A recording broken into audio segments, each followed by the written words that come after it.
हम अपने प्लेनेट के बारे में कितना जानते हैं? पहाड़ या समुद्र के बारे में कितना जानते हैं?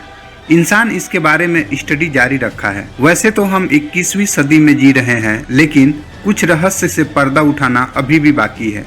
हम आज धरती की एक ऐसी जगह के बारे में बताने जा रहे हैं जो अपने आप में एक बहुत बड़ा रहस्य है। तो आइए जानते हैं बंगाल की खाड़ी में बसी नॉर्थ सेंटिनल आइलैंड की, जो अपने आप में बहुत ही मिस्टीरियस है और खतरनाक भी। और यही रीजन है कि दुनिया भर के लोग इसके बारे में क्यूरियोसिटी रखते हैं। भारत का ये वो इलाका है जिसका 60,000 सालों से सभ्यता से पाला नहीं पड़ा है।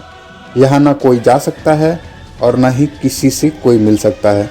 आज हम आपको बताएंगे भारत की उस आदिवासी समुदाय के बारे में जिसका पाला आधुनिकता से पड़ा ही नहीं, जिनके इलाके में पैर रखना तक मुश्किल है। क्या है इसकी कहानी, चलिए जानते हैं। तो बात शुरू होती है 1296 से। मार्को पोलो ने अपने संस्मरण में लिखा कि अंडमान के ये लोग आदमखोर होते हैं, इनके तेज दांत, लाल आंखें होती हैं और ये जिसे देखते हैं मार डालते हैं। मार्को पोलो ने ये तो लिख दिया था, लेकिन इतिहासकार इसे नहीं मानते, क्योंकि इतिहासकारों का मानना है कि उसने कभी अंडमान पर पैर रखा ही नहीं। संभव है कि पोलो ने जो भी लिखा वो सब सुनी सुनाई बातें थी। बहरहाल नॉर्थ सेंटिनल आइलैंड का पहला आधिकारिक जिक्र 1771 में मिलता है, जब ईस्ट इंडिया कंपनी का एक जहाज सर्वे करने के लिए वहां पहुंचा था। इन लोगों ने आइलैंड पर आग जली देखी, लेकिन वहां उतरे नहीं। आधुनिक मनुष्य का पैर इस आइलैंड पर पड़ा साल 1867 में। तब भी एक मालवाहक द्वीप के किनारे क्रैश हो गया था। शिप से 86 लोग द्वीप पर उतरे। उन्हें द्वीप पर रहने वाले आदिवासियों का तो कुछ पता नहीं चला। 3 दिन बाद सुबह जब वे लोग नाश्ता कर रहे थे तो अचानक उन पर हमला हुआ। बड़ी मुश्किल से ये लोग जान बचाकर भागे और तब कंपनी के एक जहाज ने इन्हें रेस्क्यू किया था। इन लोगों का आधुनिक मनुष्य का पहला कांटेक्ट 1880 में हुआ। रॉयल नेवी के अफसर मॉरिस पोर्टमैन सशस्त्र टुकड़ी को लेकर नॉर्थ सेंटिनल आइलैंड तक पहुंचे। बहुत दिनों की खोज के बाद इन्हें एक बूढ़ा, एक औरत और 4 बच्चे मिले, जिन्हें ये अपने साथ पोर्ट ब्लेयर लेकर आए। आदमी और औरत कुछ ही दिनों में मर गए। बच्चों की भी तबीयत खराब होने लगी, तो पोर्टमैन ने उन्हें वापस उसी द्वीप पर छोड़ दिया। इसके बाद लगभग 70 साल तक कोई भी इस आइलैंड के नज़दीक नहीं गया। 1967 में त्रिलोकनाथ पंडित इस आइलैंड तक पहुंचे। वो एक सरकारी दस्ते के साथ पहुंचे थे। उनकी नाव आइलैंड तक पहुंची।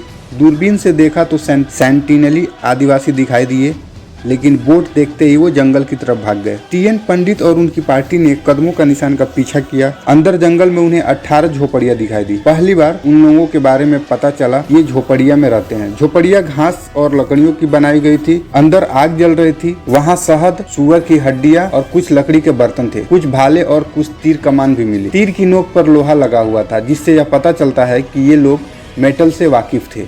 इन लोगों की किसी आदिवासी से मुलाकात तो नहीं हो पाई, लेकिन वहाँ कुछ मेटल के बर्तन और नारियल जरूर छोड़ आए। 1970 तक ये इलाका सरकारी पहुंच से बाहर था।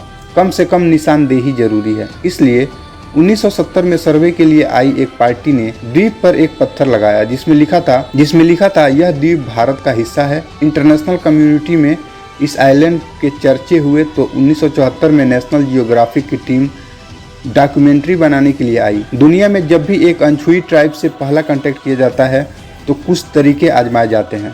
भाषा में बात नहीं हो सकती, इसलिए कुछ गिफ्ट देकर कांटेक्ट बनाया जाता है।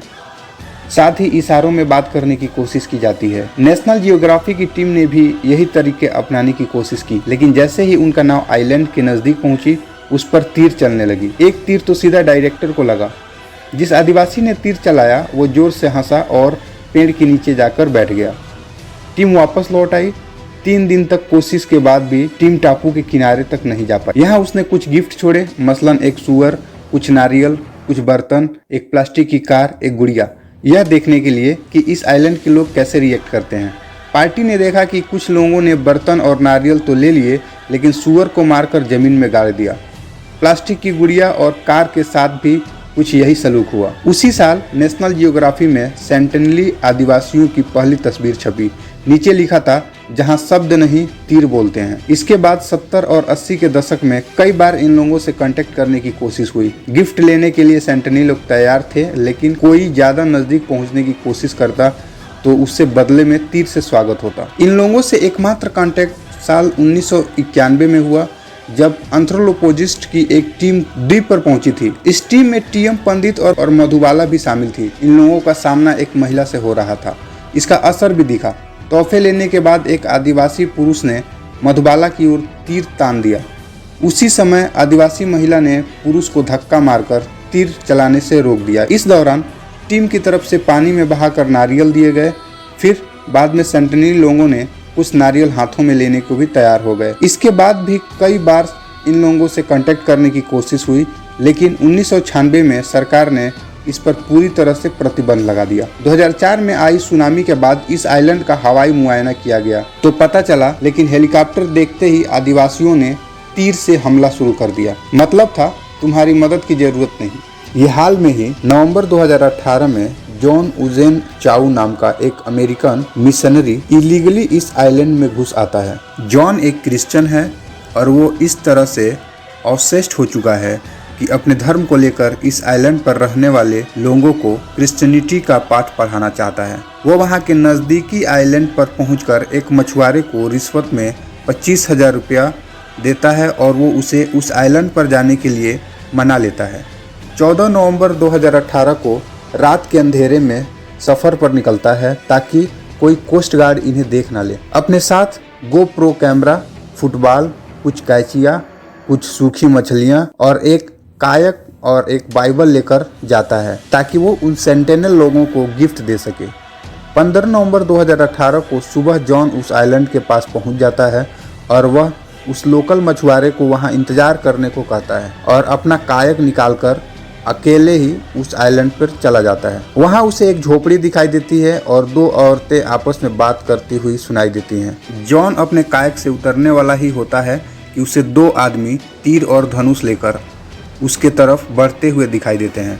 उन्हें देखकर जॉन कहता है, hey my name is John and I love you. Jesus ने हमें अथॉरिटी दिया है कि आपके पास आके आपको कुछ गिफ्ट दे सकें। वे दो सेंटिनल लोग तीर को कमान में रखकर हमला करने के लिए रेडी हो जाते हैं तो जॉन अपनी जान बचाकर पीछे से भाग जाता है। कुछ घंटे बाद ये दोबारा कोशिश करता है और इस बार वो नॉर्थ दिशा की तरफ से आइलैंड के छोर पे जाता है। दूर से इसे दिखता है कि कुछ 6 आदमी इसकी तरफ देखकर चिल्ला रहे हैं और वो कुछ बोल रहे हैं, लेकिन यह तो स्वाभाविक था कि वहाँ पर किसी का भाषा किसी को समझ में नहीं आ रहा था। लेकिन फिर भी जॉन उनकी भाषा का नकल करके उनके द्वारा बोला गया शब्द को ही दोहराने लगता है, जिसे सुनकर सेंटिनल लोग जोर जोर से हंसने लगते हैं। इस बार जॉन थोड़ा हिम्मत करके उनकी तरफ बढ़ता है और जाकर एक उचित दूरी पर खड़ा हो जाता है और उन्हें वो गिफ्ट देने का प्रयास करता है जो साथ लेके गया था। इस बार पीछे से एक सेंटिनल आदमी उसका कायक ले लेता है। सामने से एक बच्चा जॉन की तरफ तीर से हमला कर देता है, लेकिन तीर बाइबल पे आ लगता है और जॉन तैरकर अपनी जान बचाते हैं। 16 नवंबर 2018 को जॉन अपने माता पिता को एक लेटर लिखता है जिसमें वो लिखता है कि आपको ये सुनकर लगेगा कि मैं शायद पागल हो चुका हूँ, लेकिन जीसस का ये शब्द इनके पास पहुँचाना मेरा मकसद है। अगर मेरी जान चली जाती है तो कृपया इन्हें ब्लेम मत करना। टुकना जॉन फिर अपना बोट लेकर निकल पड़ता है, लेकिन इस बार वो वापस नहीं आता। लोकल मछुआरा बताता है कि वह दूर से देखा सेंटिनल लोग एक बॉडी को किनारे रेत पर फेंक देते हैं। कपड़े से मालूम चला कि वह बॉडी जॉन का था जिसका गला रेता गया। Now to the new details that we're learning about the last days of that American missionary who was murdered on a remote Indian island. The 26-year-old dying at the hands of natives who were armed with bows and arrows. Authorities are now trying to determine if there's a way. Page journal with the fishermen he allegedly paid to take him to the island. Those fishermen were arrested for helping Chow get to the island. Contact with the tribe is illegal. Even after the 2004 tsunami, a member of the tribe was photographed on the beach firing arrows at a helicopter sent to check on their well-being. His desire was to befriend them. He brought gifts to them, but unfortunately, as we now know, that didn't happen. In his last journal entries, he appears to struggle with whether Journals and emails published by the Washington Post, Chow attempted to reach the tribe by boat in the days before his death, but was shot at with an arrow, which pierced his waterproof Bible. He wrote to family, "You guys might think I'm crazy and all this, but I think it's worthwhile to..." 2 अगस्त 1981 की तारीख आधी रात से ठीक पहले की बात है। प्रिमरोज नाम का एक मालवाहक जहाज मुर्गी का चारा लेकर बांग्लादेश से ऑस्ट्रेलिया के बीच सफ़र कर रहा था। खराब मौसम और कुछ कन्फ्यूजन के चलते जहाज रास्ता भटक गया और सुबह पता चला कि जहाज एक सॉल की चट्टान से टकराया है। सूखी ज़मीन देखकर जहाज के कैप्टन को हिम्मत मिली सामने एक बड़ा सा टापू था जिसमें मीलों लंबा बीच था। जहाज टापू के नज़दीक था लेकिन समुद्र में काफ़ी हलचल थी, इसलिए लाइफ बोट उतारना मुश्किल हो रहा था। चूँकि जहाज के डूबने जैसा कोई खतरा नहीं था, इसलिए कैप्टन ने फैसला किया कि जहाज पर रुक कर ही मदद का इंतजार करेंगे। कुछ दिन गुजरे। एक दिन शिप के वॉच टावर में खड़े एक लड़के को कुछ लोग आते दिखाई दिए। उसने देखा कि कुछ लोग टापू के जंगलों से उसकी ओर आ रहे हैं। पहले तो उसने समझा कि शिपिंग कंपनी ने रेस्क्यू के लिए कुछ लोग भेजे होंगे। हालांकि उसने अपनी नज़र पैनी कि ये लोग आम नहीं थे, छोटे कद के लेकिन तगड़े, जिनके घुंघरालू बाल थे। इनमें से किसी ने भी कपड़े नहीं पहने थे सिवाय एक बेल्ट जैसी चीज़ की जो कि कमर में बंधी थी। साथ ही इन लोगों ने भाले और तीर धनुष पकड़ रखे थे जिन्हें वो हवा में लहरा रहे थे। उसी वक्त वहां से कोसों दूर हांगकांग में रजेंट शिपिंग कंपनी के ऑफिस में फोन की घंटी बजी। सामने से प्रिमरोज के कप्तान की कांपती हुई आवाज आई। करीब 50 लोग जो कि जंगली हैं, वो लकड़ी की नाव से जहाज पर हमला करने आ रहे हैं। शाम तक इस शिप पर चढ़ जाएंगे, कोई नहीं बचेगा।